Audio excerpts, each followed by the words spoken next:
Coming up, what you need to know for the Democratic debate tomorrow. Also, it's a sad day for K-pop fans all over the world, as beloved K-pop star Sulli was found dead in her home in South Korea. It is an ongoing investigation, but we have all the devastating details. And Fortnite goes black, leaving gamers staring into a black hole. Will this lead to a new update? All this and more on today's show of OC News.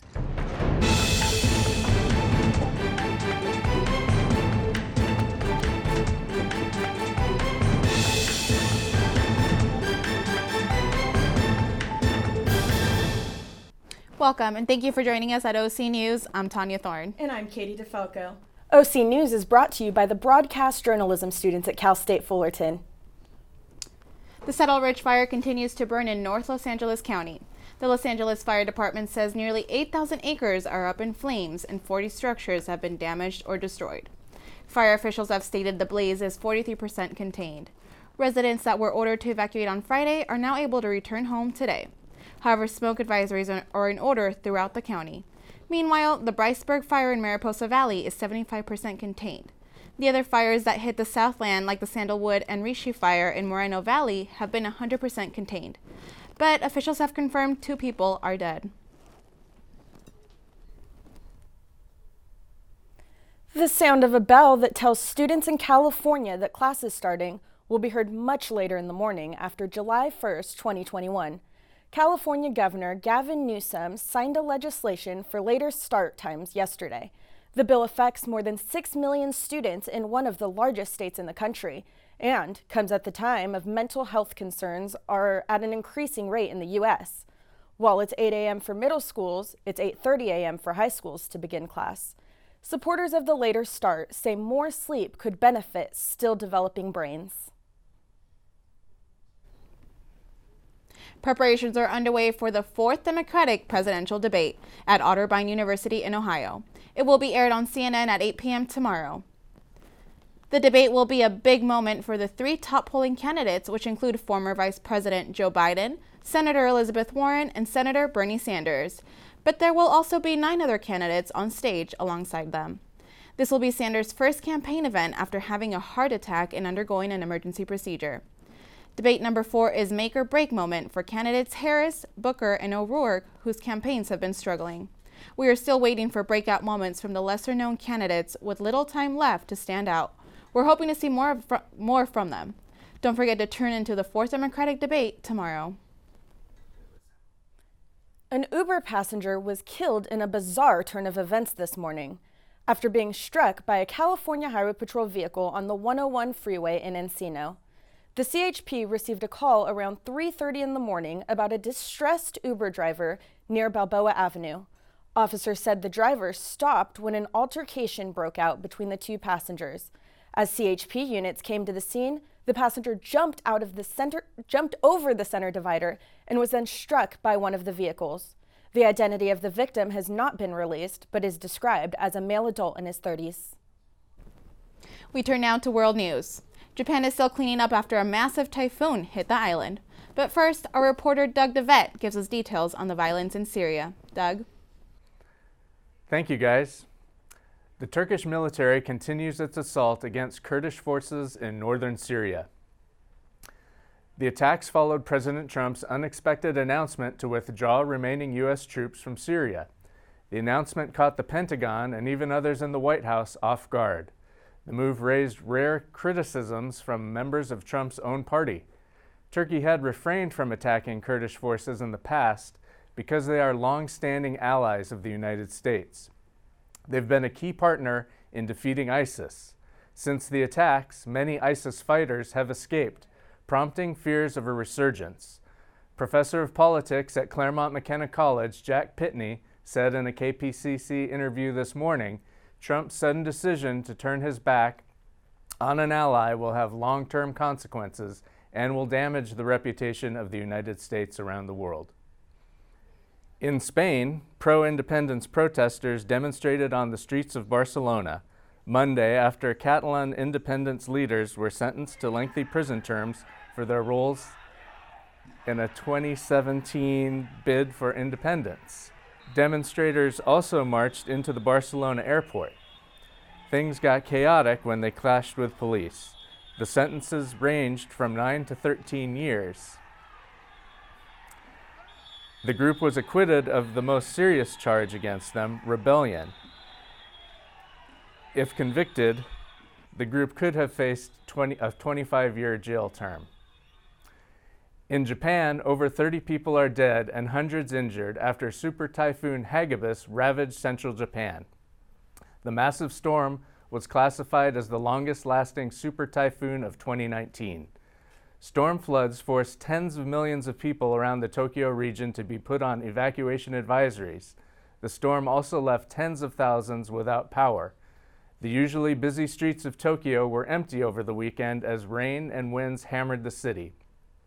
Complicating matters, Japan is hosting the World Rugby Championships. Several matches had to be canceled, but a match between Japan and Scotland was played, with Japan winning the match. The win gave the people in the area a little lift before what's sure to be a long recovery period. And that'll do it for World News today. Tanya, Katie, back to you guys. Coming up, we've got reporters all over campus coming to you live with some exciting news. And stick around to see how our men and women's soccer teams played over the weekend. Coming up after the break.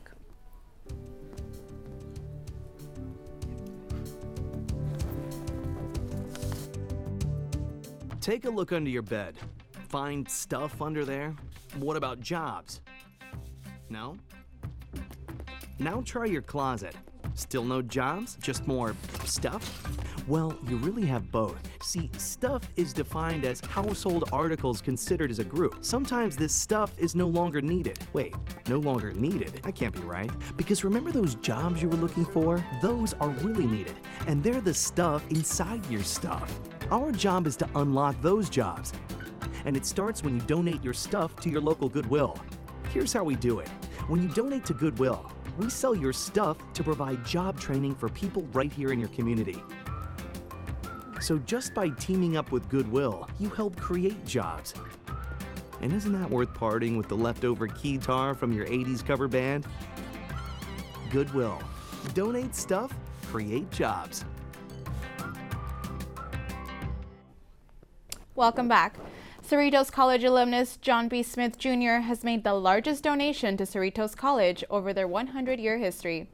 Smith Jr. made a whopping $2.3 million donation to support the college's woodworking program and scholarships. And if $2 million wasn't enough, Smith also donated woodworking equipment, including a drill press and a bandsaw. The school will use the scholarship fund to benefit the students enrolled in the more than 40 woodworking classes. With this hefty donation, we're sure to see great woodworking work come from Cerritos College. If you could cross one thing off your bucket list, what would it be? A special wall outside of Mahalo Hall by the Business Honors Program allows you to write your wish. Our reporter Paige Farley is live on the scene. Hey guys, I'm here in front of Mahalo, checking out what everyone wants to do before they die. Every year, the Business Honors Program sets up these walls, as well as handing out chalk to students passing by. This is an on-campus marketing campaign, encouraging students to dream big while also encouraging them to secure a spot in this prestigious program. Here we are with Kai. Hi Kai, what do you want to do before you die? I want to travel the world. That's cool. So do I. I want to travel the world as well before I die. This is a 3-day event ending this Wednesday, so if you haven't stopped by, come on out and check it out. This is Paige Farley, back to you in the studio. That was great. Ever wonder how being involved on campus can improve your experience as a college student? Our reporter Abehi Eboralor has more on that. The CSUF Housing Piazza was lined with tents set up by the Communications Interclub Council Executive Board Thursday in partnership with the CSUF Housing Department. The Communications Interclub Council, or the CICC, organized the event to bring awareness to residents about clubs and organizations under the College of Communications, as well as other opportunities to get involved on campus. Executive Board member Sarah Marin, Director of Communications for the CICC and Residential Advisor in the Housing Department, shares with us her experience as a student involved in multiple organizations on campus. My first year, I didn't do much, and that made me want to get more involved on campus. And so now going into my third year, I'm part of 3 different departments here at Cal State Fullerton. During her second year, Sarah joined the Entertainment and Tourism Club. Now in her third year, Sarah has a lot to juggle between being a residential advisor, a student assistant for the Diversity Initiative and Resource Center, and the Director of Communications for CICC. It doesn't necessarily feel like bad stress. It's more of an adrenaline that keeps me going. Like Sarah, there are other students at this event that can attest to how being involved has enhanced their university experience. I was in the FMAA club, and it was super helpful based upon working with student films and getting to try one of the different job positions. So I was sound mixing, I was boom micing, I was acting, I was helping on set.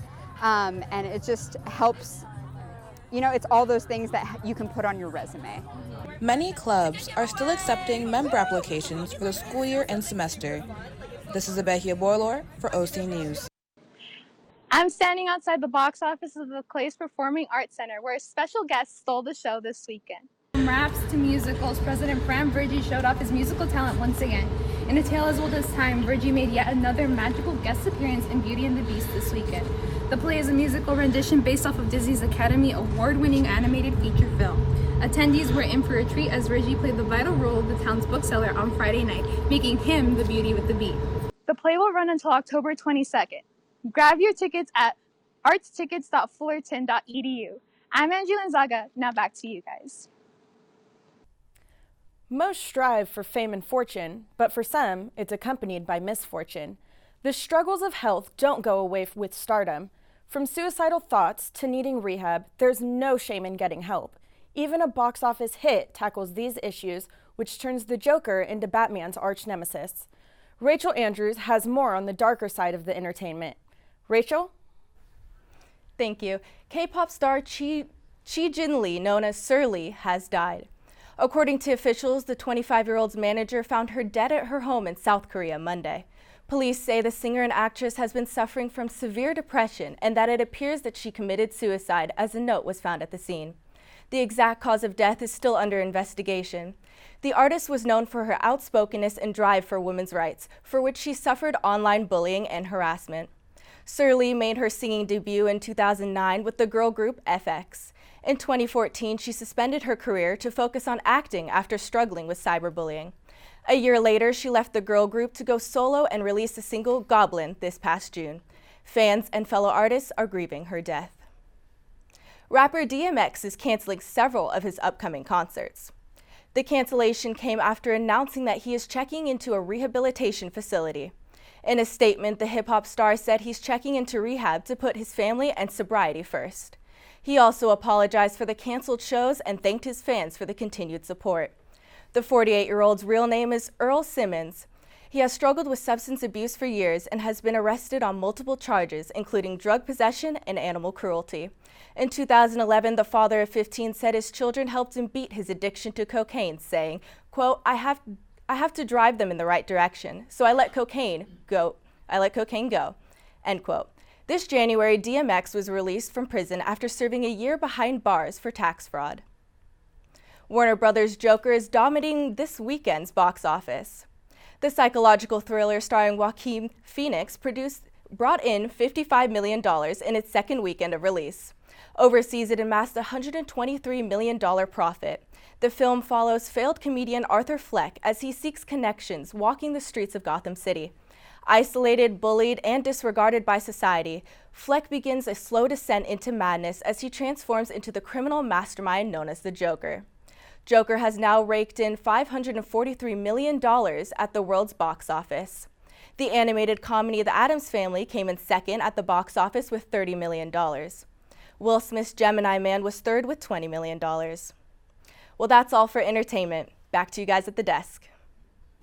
Fortnite held an event on Sunday called The End, as a way to mark the end of its 10th season. Millions of gamers turned in to take part in the event, playing or watching live online. They were all soon dragged into a black hole after a rocket blew up the landscape, which left everyone unable to play, staring at a dark screen with a spinning black hole for hours. 4 hours after the game had gone down, around 50,000 people were actively watching the game's live stream of the black hole on YouTube, and 100,000 people were watching it on Twitch. It is still unclear how long the outage will last. Wondering if this week will finally bring in cooler temperatures? We've got the answer coming up. This and more after the break.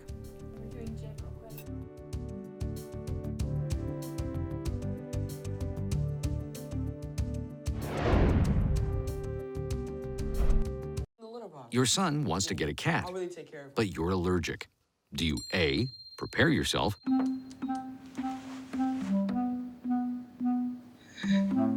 B, make the best of it, C squared equals 25. Good job! or C, find a loophole? When it comes to parenting, there are no perfect answers, but that's okay, because you don't have to be perfect to be a perfect parent. Teens in foster care will love you just the same. My mother was always very familiar with her neighborhood, but one day she stopped at the stop sign for much longer than usual, and she didn't know whether she should go forward or turn, and she wasn't even really sure where she was at. It was very unsettling for her. I felt so much better after my son told me, "Mom, I don't want you to worry or be afraid. I'll be there for you and we'll figure it out." Looking ahead to weather, warm temps continue for the week. Our own reporter, Vanya Patino, has the latest on weather. Vanya? And it's finally starting to feel like fall, as close to fall as it can get in California. Today's actually the chilliest day of the week, with a high of 76 degrees and a low of 55. We have a cool breeze coming in at 8 miles per hour, which is going to be replacing the Santa Ana winds that stirred up the fires this past weekend. We also have the cool breeze plus the 45% of humidity, which is going to bring a nice cool moisture to the air, which is much needed. We have our sunrise that came in at 6:55 a.m. and you can still catch your sunset at 6:19 p.m. Now we're going to go over to the forecast. And Tuesday and Wednesday are both highs of 87 degrees with lows of about 60 degrees. Thursday and Friday is going to be around 70, high 70s, and again low of 50, mid 50s to high 50s. And the whole weekend is going to be pretty sunny, but on Wednesday, as you can see, we're going to have some clouds, so bundle up. And remember, there's still a smoke advisory going, so stay inside as much as possible. And now we go to Carson Montiano, who got a first-hand look at the newest member of the Jeep family. The Orange County International Auto Show opened their doors at the Anaheim Convention Center this weekend for all the car-loving fanatics out there. People came from all over Southern California to get a hold of this awesome experience. There were all types of different brands of cars that attended this show, even including BMW, Audi, McLaren, Ferrari, and Lamborghini. But the reason that I attended this event was to get a first-hand look on the brand new 2020 Jeep Gladiator. This is Jeep's first pickup truck with a style based off of the legendary Jeep Wrangler. But there's no need to fear the qualities of this new Jeep. It can still handle those rugged off-road experiences, and the auto show was able to prove that to thousands of attendees. After signing up and waiting in a small line, all attendees were able to experience the durability of this new Gladiator. We waited probably 20-30 minutes going into there, and when I rolled up, I was like, I'm interested in buying one of these Grand Cherokees. This Jeep even includes unique features on the interior, including a waterproof start engine button, a touchscreen radio system with Apple CarPlay, and a heated steering wheel. The Jeep Tour is really cool. I mean, you have all like the 4-low technology that they're coming out with now, and it's really impressive, to be honest with you. This year at the Orange County Auto Show, ticket sales skyrocketed way more than any other events in the past. I know I had a great time out here, and I'm looking forward for next year and seeing you all out there. My name is Carson Montano, signing off for OC News. Back to you guys in the studio. Baseball season may be over in Southern California, but Titans soccer and Ducks hockey is up and running. Here's Vincent Garcia, who has the latest in sports. Vincent? Thank you, Katie. Starting off with our local sports. The CSUF men's soccer team lost 5-0 against the UC Santa Barbara on Saturday night. This puts them at an 8-4-1 record for the season and a record of 0-2 in Big West Conference play. They will head north to face Cal Poly on Wednesday, as well as Sacramento State on Saturday. On a positive note, the women's soccer team won 1-0 against UC Riverside. Freshman Megan Day scored the winning goal and was also named Big West Defensive Player of the Week. The women's team is currently holding a 9-match unbeaten streak and will play UCR again on Friday night. Moving on to a game that just ended a couple hours ago, the Anaheim Ducks lost to the Boston Bruins 4-2 at the TD Garden. Ducks forward Adam Henrique had a goal and an assist and also played his 600th NHL game. David Pastrnak of the Bruins scored a career-high 4 goals to help the Bruins secure the win. Pastrnak also became the 3rd player in the NHL to score 4 goals in a game this season. Bruins forward Brad Marchand spoke highly of Pastrnak and said, "He's always got it. He's such a talented player. He's dangerous in every single play regardless of where he is or where he gets the puck." Boxer Patrick Day is in critical condition after suffering a traumatic brain injury from a 10th round knockout on Saturday night in his USBA super welterweight title fight against undefeated Charles Conwell in Chicago. He went down twice in the 4th and 8th rounds before being knocked unconscious by a left hook in the 10th. A statement from Day's management team said that Day, 27, is in a coma at Northwestern Hospital after undergoing emergency surgery. Joe Higgins, his trainer, says that he's fighting for his life. That's all for sports. Now back to you guys at the desk. The Great Pacific Air Show flew over Huntington Beach last weekend. Our reporter, Alex Armstrong DeHogue, went to talk to one of the performers. The skies over Huntington Beach were filled with the aerobatics and fun of the Great Pacific Air Show this weekend. If you happen to look up, you might have seen these smoke displays from the Air Force Thunderbirds and the British Red Arrows. But you also might have seen Jeff Bourbon flying his one-of-a-kind Yak 110 plane. This is a pretty unique airplane. As you can see, we've got 3 engines. I left the paint jobs on these 2 airplanes as they were originally because I wanted it to look like it was 2 airplanes. So in fact what we did was we took this Yak 55, which I've owned since 2004, and this Yak 55, which was the very first Yak 55 I flew, also in 2004. And we've combined them together, and we called it the Yak 110. Now we added that up, didn't even need a calculator. Jeff wasn't always an aerobatic pilot, though. I moved to Las Vegas initially to go fly Grand Canyon tours. From there I went to American Eagle Airlines, and I flew the commuter airplanes for about 4 years before I was hired on with a major airline in 1999, where I'm currently flying as a captain, soon to be training on the Airbus 320. Don't fret, you won't have to worry about Jeff doing something like this during your flight. He saves all of his tricks for the air shows. Just check this out.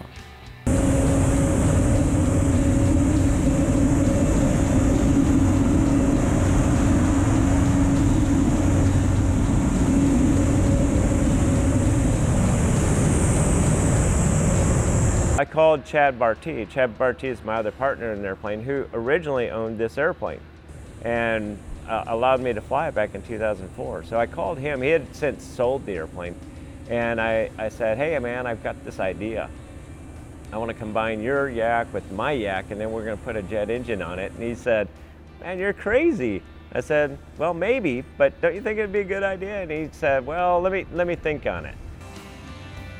Some people say, "Oh, it must have been a tough night at the bar when you came up with this idea," and I like to say more it was years of beers that got us there. So, a pilot his entire life, Jeff has 2 loves in his life: flying and his wife Maria. There's every single airplane I get in, I feel rewarded and just a pleasure to fly any and every airplane. But ultimately, when you look back and say, you know, there's another 7-year-old kid out the beach this weekend, and maybe if it's only one, but maybe many that have this same idea I had way back when I was 7 years old at this air show and getting to see this, and it really motivated me and wanted my desire to fly the air shows and was really set way back then. So hopefully we're out there this weekend, and we've got some youngsters out there that will be inspired to pursue an aviation career. If you want to learn more about Jeff Bourbon and where he's flying next, you can visit his website at yak110.com. Alex looked like he had fun this weekend. Yeah, he did a great job. That plane was awesome. Well, that's all we have for you today. Thanks for joining us. Make sure you follow us on all our social media at OC News CSUF. I'm Katie DeFalco. And I'm Tanya Thorne. See you next time.